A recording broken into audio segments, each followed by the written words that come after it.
the only way to stop Russia is to fight them with all the means that we have. And then they will not be able to threat the world. So, Callum, we are very open with how we are using the weapons, and that we are operating according to the rules, and that we are using them effective and efficient. And we are targeting only the military targets to stop Russia, basically to prevent them of killing us, which is very obvious and which is very fair.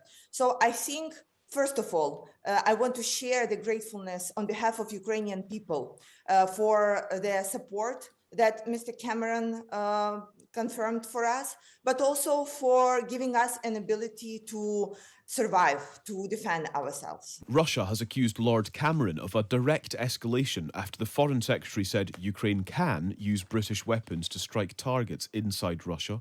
Let's speak to Ukrainian MP and leader of the Holos Party, Kira Rudik. Kira, good morning. Good morning, Callum. Thank you so much for having me. It's very good to speak to you, Kira. Do you think there is actually an undoubted claim here that this is something of an escalation if British weapons are used to strike targets inside Russia? That almost by definition would be escalation, surely. I think it has been Russia's propaganda part since the beginning of the full-scale invasion. Don't do this, don't do that, because we will consider that an escalation. And then what? And we in Ukraine, we already suffer all the things that Russia can throw our way. We are already under the attacks every single day, and actually every single night. People are getting killed at the front. People are getting killed in their homes. So, what are they threatening to do? Because they were trying to block the Western allies of sending us weapons by exactly this threat, saying, oh, you will escalate. But what we have seen is that the only way to stop Russia is to fight them with all the means that we have. And then they will not be able to threat the world. So, Callum, we are very open with how we are using the weapons, and that we are operating according to the rules, and that we are using them effective and efficient. And we are targeting only the military targets to stop Russia, basically to prevent them of killing us, which is very obvious and which is very fair. So I think, first of all, I want to share the gratefulness on behalf of Ukrainian people for their support that Mr. Cameron confirmed for us, but also for giving us an ability to survive, to defend ourselves. And in terms of the promises of weapons, both from the UK and indeed notably from President Biden in the US, which last weekend, I think, we remember reporting that he said that help, the weapons, the ammunition, etc., would be on the front line within a matter of hours, if not days. Days, if not hours. Does that seem like the reality? Has there been an immediate impact of these announcements? It's very hard to confirm right now the speed of the delivery. However, what we have seen before is that between a political statement and a moment when Ukrainian soldier has weapons in his or her hands, it could be months and sometimes up to half of a year. So no matter that there is a significant speed up in the logistics, we also understand that there were 7 months lost in this Congress vote.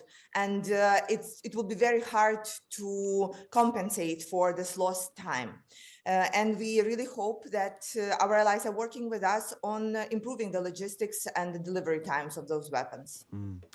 What then would be the sort of tipping, or when would the ideal tipping point, I suppose, be? I'm just trying to understand, Kira, what the current situation really is on the front lines, how these weapons can make a difference, and whether this could be the year of a real breakthrough and indeed victory for Ukraine.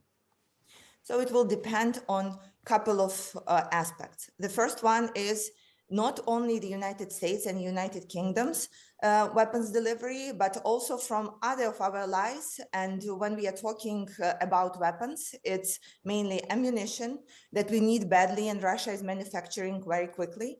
Second is air defense systems, because it has been a main issue since the day one. And the third point is the fighter jets, something that could really make a difference. And we have received many promises, and many of those promises are in works.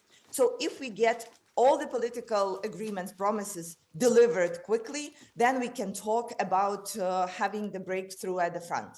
I think, Callum, there has not been a question of how brilliant our military commanders are being able to stop Russia and to fight it back with the limited resources that we have.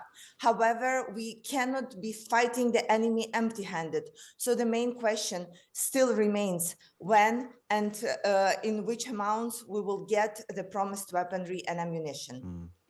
Kira, it's always really good to speak to you. Thank you very much. Thank you, and glory to Ukraine. That's Kira Rudik, Ukrainian MP and leader of the Holos Party.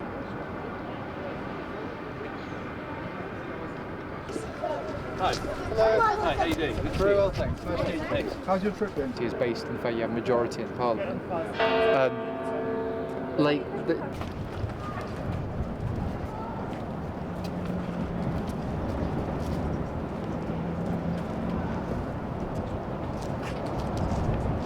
Just like went against them, right? Campaigned for leave.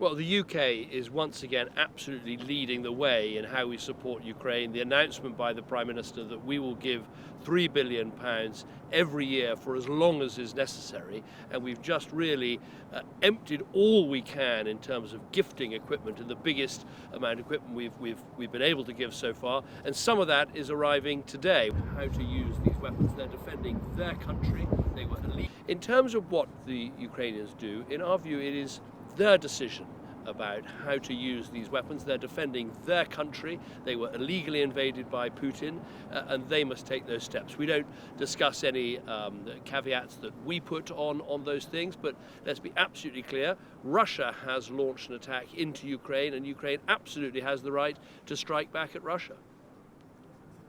Including inside Russia. Well, that's a decision for Ukraine, and Ukraine has that right. Just as Russia is striking inside Ukraine, you can quite understand why Ukraine feels the need to make sure it's defending itself, it's getting the Russians out of its country, and it has the ability to strike back. Ukraine's preparing a global peace summit in June in Switzerland. Is the UK... Well, first of all, we should celebrate the success of Congress releasing that $60 billion funding package for Ukraine. It's absolutely crucial, not just in terms of the weapons that it will bring, but also the boost to morale that it will bring to people here in Ukraine, knowing that the United States is right behind them and backing them militarily, economically, diplomatically, just as we are in the United Kingdom. Look, in terms of the future of US politics, it's not for us to decide who the Americans choose as their president. We will work with whoever that is. Welcome back. Lovely to see you. Only one day to go and you can break your fast. Is that right? Two. Yes. 2 days. Well, Okay. it will be on Saturday night.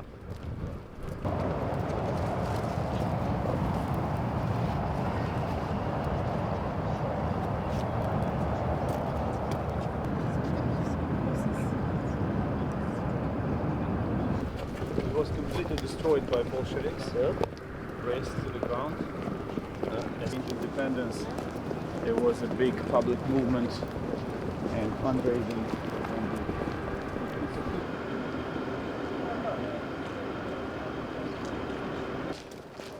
Here I think Stoltenberg is more. He knows more than most.